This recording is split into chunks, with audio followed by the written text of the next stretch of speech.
on s'est réunis, on se connaissait déjà un peu tous, mais grosso modo, on allait toujours dans les actions des autres. Hein, Attaque faisait une soirée, on se retrouvait, ou c'était les Amis de la Conf, ou c'était les Amis de la Terre, ou c'était le NPA, ou c'était le collectif Sortir du nucléaire Côte d'Or, pour ceux qui connaissent. Voilà.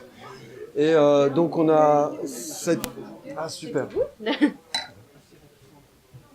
Il n'y a pas beaucoup là. Pour le prix, bon, c'est cher ici. Bon, et en clair, on a créé le village et ça a été un gros rush pendant à peu près 9 mois pour créer vraiment une action importante sur Dijon, sans être prétentieux, mais on voulait vraiment réunir énormément. Il vous aura peut-être dit qu'on s'est un peu épuisé aussi, il vous l'a dit. Bon alors il a été honnête. Il n'a pas dit c'est génial, revenez. Et on s'est dit on recommence pas en 2016. Et donc sur 2016, on a changé le format.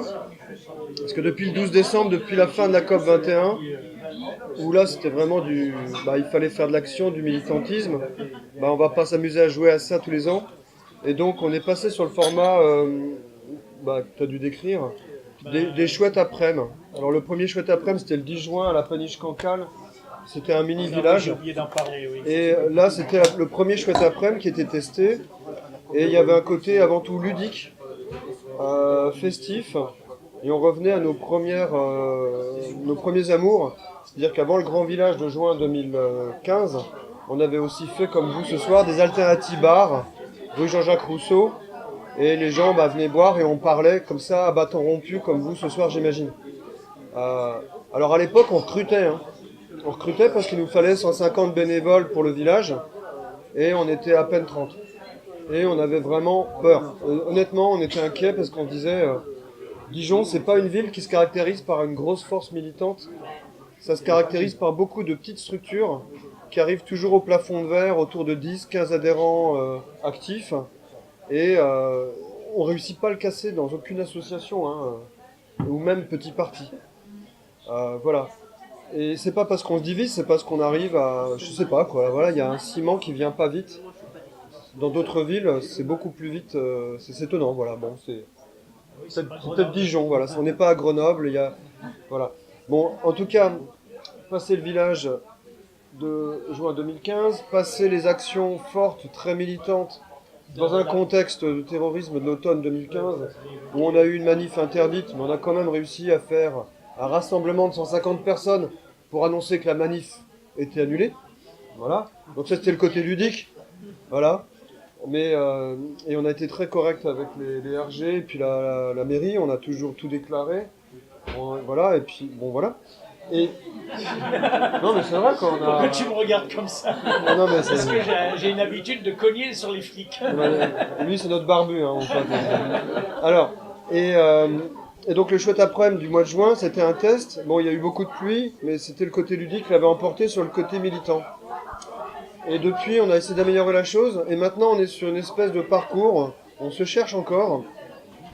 Mais à l'automne, on a été au Grésy, en se disant pourquoi toujours être centre-ville, toucher des bobos qui boivent très peu de vin pour 6,70 €. Voilà. Et en clair, on a été là, et là on s'est dit on s'ouvre aux autres. On a travaillé avec la Coursive Boutarix, si vous connaissez, donc une association culturelle qui est on va dire dans les tours, dans les bâtiments au Grésy. Là, on a bien vu qu'on avait du mal à toucher des populations qu'on ne connaît pas, et il faut qu'on s'adapte, il faut qu'on trouve les bonnes clés. Une expérience enrichissante, c'est qu'on avait préparé des quiz sur le changement climatique. Et on était incompréhensible pour les gens qui habitent au Grésy. Mais ça, c'est instructif pour nous aussi, voilà. Dans les pratiques. Voilà, alors on sort de nos bulles un peu centroïdes, ville, bobo, et qu'on met bobo dans le sens, on est tous bobos, quoi, voilà. Et donc là, on est en train de tester à Fontaine-Douche. Alors on vous enverra le programme, via peut-être Jean... par toi, parce que moi je suis très peu disponible là, mais on va essayer de faire 4 jeudis de suite, des événements successifs, et on travaille encore une fois avec les associations de quartier. Alors c'est pas forcément un public non plus très... Tu t'en avais parlé un peu de ça, non? Oui, mais j'ai pas trop parlé parce que c'est pas en place. Alors c'est en train de se construire, on espère que ça va marcher, et la thématique c'est biodiversité en ville. Tout le monde s'en fout. Vous êtes pas normaux, vous. Non, mais non. Non, non, mais donc, en clair, et Ce là, sont on, tous des amoureux du crapaud accoucheur. bah voilà, bah, alors je sais pas si on a fontaine douche, mais on trouvera d'autres choses, on trouvera des hirondelles, on trouvera des chauves-souris. Et voilà, donc là, il y aura une émission de radio, il y aura des, et on va essayer et donc là, maintenant, on essaie d'investir aussi le champ du culturel, parce que si vous faites connaissance avec Patricia Conchon, qui nous a rejoint il y a à peine un an, elle nous a amené toute une notion de culture, et on est en train de s'ouvrir à d'autres domaines. On a fait une soirée avec le théâtre d'impro, là, comment ça s'appelle, la Ligue d'impro, Oui. Lisa 21. C'était dans la soirée, chouette soirée, où on a présenté les familles à économie d'énergie. Énergie positive, là, voilà. L'énergie positive. Donc voilà, là on papillonne, sans papillonner, parce qu'il y a une stratégie quand même d'essayer de toucher des gens dans tous les domaines. Donc ce soir, on s'est dit qu'on allait toucher des gens qu'on connaît pas. Et moi je suis content parce que je vois des têtes que j'ai jamais vues. Et sérieux, non mais c'est agréable parce que par moment on a le sentiment de tous se connaître, on se fait tous la bise. Ben, on touche personne, quoi, on reste entre nous. Parce qu'on participe à Alternativa, on participe à divers collectifs, et on n'a jamais vu personne d'entre nous.